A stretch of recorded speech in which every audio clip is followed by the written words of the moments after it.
ആലുവ എസ്.എൻ. പുരത്ത് മാധ്യമപ്രവർത്തകയുടെ വീടിന് നേരെ ആക്രമണം. കലാകൗമുദി റിപ്പോർട്ടർ ജിഷയുടെ വീട് സാമൂഹ്യ വിരുദ്ധർ അടിച്ചു തകർത്തു. പ്രതികളെ പോലീസ് കസ്റ്റഡിയിലെടുത്തു. ഇത് കറക്റ്റ് 3:30 മണിക്കാണ് ഈ സംഭവം നടക്കുന്നത്. 3:30ക്ക് ഒരു 5-6 പേരുണ്ടായിരുന്നു. 2 ഓട്ടോറിക്ഷയിലാണ് ഇവിടെ നമ്മുടെ വീട്ടിലേക്ക് വന്നേക്കണം. 2 ഓട്ടോറിക്ഷയിലാണ് വന്നിരിക്കുന്നത്. അവരുടെ കയ്യിൽ വടിവാളുകളും ഉണ്ടായിരുന്നു, പിന്നെ കമ്പി ഉണ്ടായിരുന്നു, വാക്കത്തി ഉണ്ടായിരുന്നു. അത് വെച്ചിട്ടാണ് ഈ വീട് ഇത്രയും തകർത്ത് ഇതുപോലെ ആക്കി കളഞ്ഞിരിക്കുന്നത്. പേരുകൾ പറഞ്ഞ് നമുക്ക് നന്നായിട്ട് അറിയാം.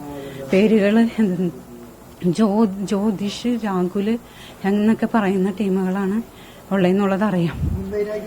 ഈ മുൻവൈരാഗ്യം ഞങ്ങളായിട്ട്, ഞാനോ നമ്മുടെ കുടുംബത്തിലെ എന്റെ മക്കളായിട്ടും യാതൊരു വക വൈരാഗ്യവും നമ്മളായിട്ടില്ല. എബിൻ ജോസ് ചേരുന്നുണ്ട് വിവരങ്ങളുമായി കൊച്ചിയിൽ നിന്ന്. എബിൻ, എന്താണ് സംഭവിച്ചത്? ഇങ്ങനൊരു ആക്രമണത്തിന് കാരണം എന്താണ്? പോലീസ് എന്താണ് ഇതുമായി ബന്ധപ്പെട്ട് പറയുന്നത്?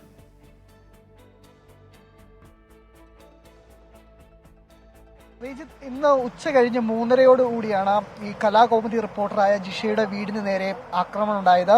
വാഹനത്തിലെത്തിയ 5 പേരടങ്ങുന്ന സംഘമാണ് ഈ ആക്രമണം നടത്തിയത്. വീടിന്റെ ജനൽച്ചില്ലുകളും അതോടൊപ്പം തന്നെ മുറ്റത്ത് ഉണ്ടായിരുന്ന ഇരുചക്ര വാഹനങ്ങളും ഈ അക്രമി സംഘം തല്ലി തകർക്കുകയുണ്ടായി. ഈ ജിഷയുടെ ഒരു ബന്ധുവുമായിട്ടുണ്ടായിരുന്ന ചില വാക്ക് തർക്കങ്ങൾ, അതുമായി ബന്ധപ്പെട്ടുകൊണ്ടാണ് ഇത്തരം ഒരു ആക്രമണം ഉണ്ടായത് എന്നാണ് ഇപ്പോൾ മനസ്സിലാക്കാൻ സാധിക്കുന്നത്. ഇത് ചോദ്യം ചെയ്ത ജിഷയുടെ മക്കളുമായും ഈ അക്രമി സംഘം ചില വാക്ക് തർക്കമുണ്ടായിരുന്നു. ഇതിന്റെ വൈരാഗ്യമാണ് ഇപ്പോൾ ജിഷയുടെ വീട് തല്ലി തകർക്കുന്നതിലേക്ക് എത്തിയത്. ഏതായാലും 5 പേരെ ആലുവ പോലീസ് ഇതുമായി ബന്ധപ്പെട്ടുകൊണ്ട് കസ്റ്റഡിയിൽ എടുത്തിട്ടുണ്ട് എന്നാണ് വിവരം. ഏതായാലും ഇവരുടെ വീട് തല്ലി തകർക്കുകയാണ് ഉണ്ടായത്. വൈകുന്നേരം ആദ്യം 3:30 ഈ സംഘം വീട് തല്ലി തകർത്തു. ഈ സമയത്ത് ജിഷയും കുടുംബവും വീട്ടിലില്ലായിരുന്നു. ഇതിന് പിന്നാലെ ഇവർ പോലീസിലെത്തി പരാതി നൽകുകയായിരുന്നു. വൈകുന്നേരം 6 മണിക്കും ഈ സംഘം ആളില്ലാത്ത സമയം നോക്കി വീണ്ടും വീട്ടിലെത്തി വീടിന്റെ ജലച്ചില്ലുകൾ തല്ലി തകർക്കുകയും അതോടൊപ്പം തന്നെ ഇരുചക്ര വാഹനങ്ങൾ നശിപ്പിക്കുകയും ചെയ്തിട്ടുണ്ട്.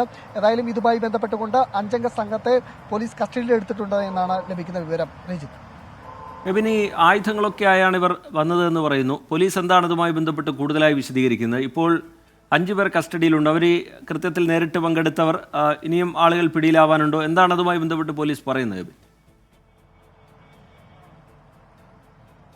നിലവിൽ 5 പേരെയാണ് ഇതുമായി ബന്ധപ്പെട്ടുകൊണ്ട് പോലീസ് കസ്റ്റഡിയിലെടുത്ത് ചോദ്യം ചെയ്യുന്നത്.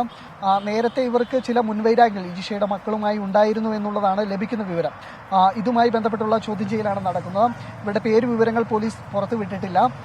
ഇവർ ആയുധങ്ങളുമായി എത്തിയതെന്നാണ് പരിസരവാസികൾ പറയുന്നത്.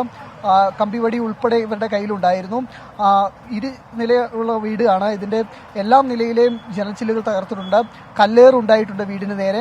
അതോടൊപ്പം തന്നെ വീടിന് മുമ്പിൽ നിർത്തിയിട്ടിരുന്ന ഇരുചക്ര വാഹനങ്ങൾ അത് നശിപ്പിച്ചിട്ടുണ്ട്. ഈ രീതിയിലാണ് ആക്രമണം ഉണ്ടായത്. ആയുധങ്ങളുമായാണ് ഇവർ എത്തിയതെന്നാണ് പരിസരവാസികൾ പറയുന്നത്. ജിഷ ഈ സമയത്ത് വീട്ടിലില്ലായിരുന്നു. അതുകൊണ്ട് തന്നെ പരിസരവാസികളാണ് ഈ ശബ്ദം കേട്ട് ഓടിയെത്തിയത്. ഓട്ടോയിലെത്തിയ സംഘം ഈ വീട് തല്ലി തകർത്തതിന് ശേഷം തിരികെ പോവുകയായിരുന്നു എന്നാണ് പരിസരവാസികളൊക്കെ പറയുന്നത്.